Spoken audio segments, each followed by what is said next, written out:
जय श्री राधे। पूज्य श्री सद्गुरुदेव भगवान के चरणों में प्रणाम। पूज्य श्री भाई जी के जीवन की कुछ अंतरंग वार्ताएं। श्री राधा कृष्ण प्रेम भिखारी जी। श्री रोनाल्ड निक्सन ब्रिटिश सरकार की ओर से प्रथम महायुद्ध में वायुसेना में लड़े थे। वहीं इन्हें वैराग्य हो गया और भारत में आकर परम वैष्णव बनकर कंठी माला तिलक चोटी धारण करके श्री राधा कृष्ण की उपासना में लग गए। मार्च 1930 में इनका पूज्य भाई जी से मिलना हुआ और इनकी वार्तालाप हुई। पूज्य भाई जी ने राधा कृष्ण प्रेम भिखारी जी से कहा, श्री भगवान के प्रत्यक्ष दर्शन होने में आपका विश्वास कैसा है? राधा कृष्ण प्रेम भिखारी जी कहते हैं, मेरा पूर्ण विश्वास है भगवान के दर्शनों में। पूज्य भाई जी ने कहा, क्या आपको कभी दर्शन हुए हैं? श्री राधा कृष्ण प्रेम भिखारी जी कहते हैं, भोजन करते हुए रुककर स्तब्ध से हो गए पर कुछ बोले नहीं। भाई जी ने कहा, यदि आपको कहने में संकोच हो तो न कहें। श्री राधा कृष्ण प्रेम भिखारी जी ने कहा, मैं इस विषय में अधिक कुछ न कहकर इतना ही कहता हूँ कि कुछ भगवत प्रेम मुझे मिला है, क्योंकि न तो मैं यह कह सकता हूँ कि मुझे दर्शन नहीं हुए हैं और स्पष्ट ऐसा कहना बनता भी नहीं कि दर्शन हुए हैं। भाई जी ने कहा, अधिक कहने की आवश्यकता भी नहीं है। हाँ, आप साधन के संबंध में क्या कहते हैं? श्री राधा कृष्ण प्रेम भिखारी जी ने कहा, केवल भगवान की शरणागति। पूज्य भाई जी ने पूछा, शरणागति कैसे प्राप्त होती है? पूज्य श्री राधा कृष्ण प्रेम भिखारी जी ने कहा, सत्संग और भगवान के नाम जप से। आइए अगला प्रसंग सुनते हैं। पंडित मदन मोहन जी मालवीय जी। दिसंबर महीने में अमृतसर में कांग्रेस का अधिवेशन था। भाई जी बम्बई से अमृतसर गए। कड़ाके की सर्दी थी, किंतु वैसी सर्दी देखी हुई न होने से केवल एक चद्दर और हल्का सा कंबल साथ ले गए थे। एक बड़ी धर्मशाला में मालवीय जी के डेरे पर ठहरे। रात में चारपाई पर सो गए, पर शरीर ठिठुर रहा था, शरीर कांप रहा था। मालवीय जी सबको संभालते हुए भाई जी की चारपाई के पास आए। मालवीय जी ने कहा, मुख ढके सिकड़े हुए देखकर, कौन हो, कहाँ से आए हो, कुछ खाया कि नहीं? भाई जी ने मुख पर से कपड़ा हटाकर उठकर चरण स्पर्श करके बोले, बम्बई से। मालवीय जी ने पहचान कर, कपड़े कहाँ हैं? भाई जी ने कहा, बिछा ओढ़ रखे हैं ना। मालवीय जी ने कहा, बस ये कपड़े हैं? तुम्हें पता नहीं था कि यहाँ कितने कड़ाके का जाड़ा पड़ता है? अमृतसर को बम्बई समझ लिया। मालवीय जी ने कहा, खाया कि नहीं खाया कुछ? भाई जी ने कहा, खा लिया। मालवीय जी ने कहा, देखो तुमने बड़ी गलती की जो मुझसे कहा नहीं। यह तो मैं आ गया, नहीं तो तुम लोगों को रात को बड़ा कष्ट होता। पता नहीं इसका क्या नतीजा होता, क्यों इतना संकोच किया? मैंने कह दिया है, अभी और कंबल आ रहे हैं। फिर दो दो कंबल चारपाइयों पर बिछाए और दो दो कंबल ओढ़ने के लिए रखे गए।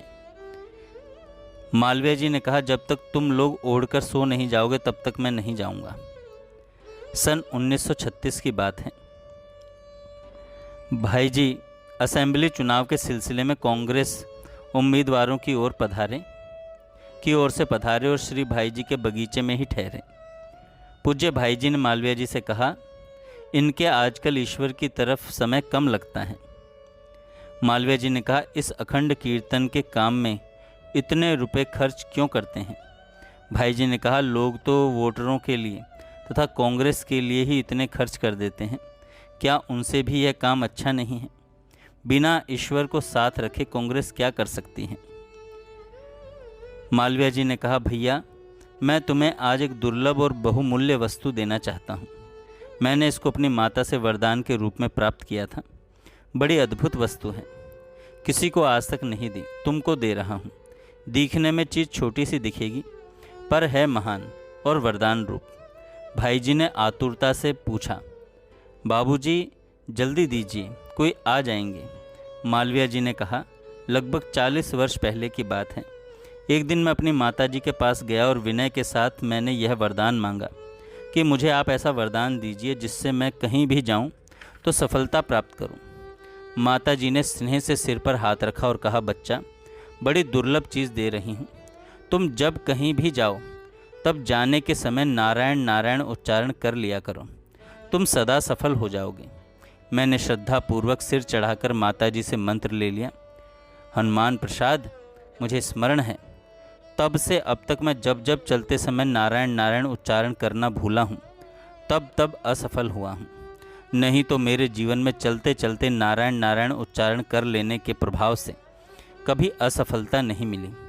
आज यह महामंत्र मेरी माता की दी हुई परम वस्तु तुम्हें दे रहा हूँ, तुम इससे लाभ उठाना।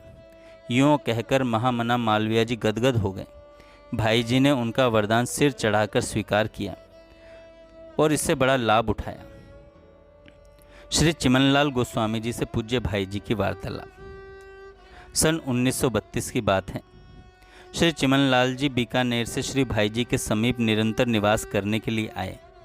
उन्होंने कहा कि आजकल बीकानेर नरेश के दीवान साहब मनु भाई की जगह एक दुबे जी आए हैं। वे मुझसे समय बहुत लेते हैं, इससे साधन कुछ नहीं होता।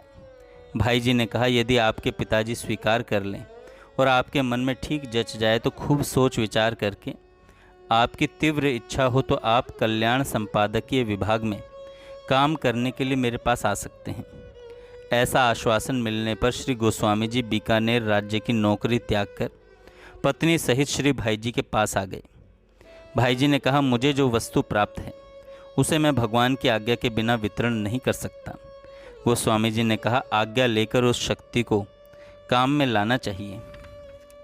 भाई जी ने कुछ रुककर कहा, आज्ञा मांग नहीं सकता, हाँ वे चाहें तो प्रदान कर सकते हैं, परंतु मेरी इच्छा से नहीं हो सकता।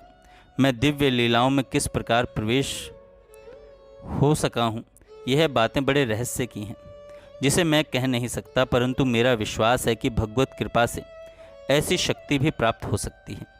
भाई जी मुस्कुराते हुए बोले, भैया भगवान बड़े जादूगर हैं, उनका जादू ब्रह्मा, शंकर, नारद, व्यास, सुखदेव, भीष्म आदि पर भी हो गया।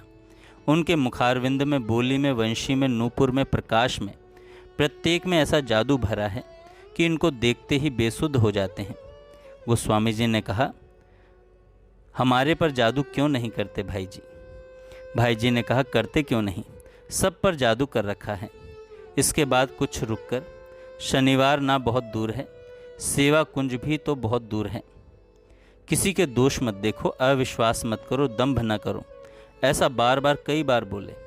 भगवान के साथ ही काम, क्रोध, लोभ, मोह, मद, द्वेष, अभिमान आदि करने चाहिए। संसार से न राग रखना चाहिए न द्वेष। भगवान के साथ खाने में, उनके साथ चलने में, खेलने में, कूदने में क्या आपत्ति है? चलो हम लोग साथ चलें। उनकी सब पर अपार कृपा है, हम लोग उनकी कृपा के पात्र हैं, उनकी सभी पर असीम कृपा हो रही है। गोस्वामी जी बोले, मेरे पर कृपा क्यों नहीं करते हैं? भाई जी ने कहा, आप पर कृपा नहीं है, ऐसा कभी नहीं कहना चाहिए। यहाँ उपस्थित लोगों में किसी को भी ऐसा नहीं कहना चाहिए। गोस्वामी जी ने कहा, आपका और भगवान का तो एक ही वर्ग है। भाई जी बोले, वर्ग का क्या मतलब है? गोस्वामी जी हंसकर बोले, आपका भी सांवला रंग है और उनका भी सांवला रंग है। भाई जी बोले, सब लोग श्री कृष्ण कहो। सभी ने नाम उच्चारण किया। भाई जी बोले, श्री कृष्ण आ गए। बाद में भाई जी बाह्य ज्ञान शून्य होने से लुढ़कने लगे। तब गोस्वामी जी एवं बाबूजी ने उन्हें संभाला। गोस्वामी जी ने कहा, भगवान के स्मरण करने से मुक्ति होती है तो महापुरुषों के भी स्मरण से मुक्ति होनी चाहिए। भाई जी ने कहा, हाँ, उनकी भी मुक्ति अवश्य होनी चाहिए। गोस्वामी जी ने कहा, कोई कोई प्रेमी सज्जन ऐसा कहते हैं कि भगवान को तत्व से जाने बिना यदि मृत्यु काल में भगवान समीप में भी खड़े रहें तो मुक्ति नहीं हो सकती। भाई जी ने कहा, यह बात हमारे तो नहीं जचती।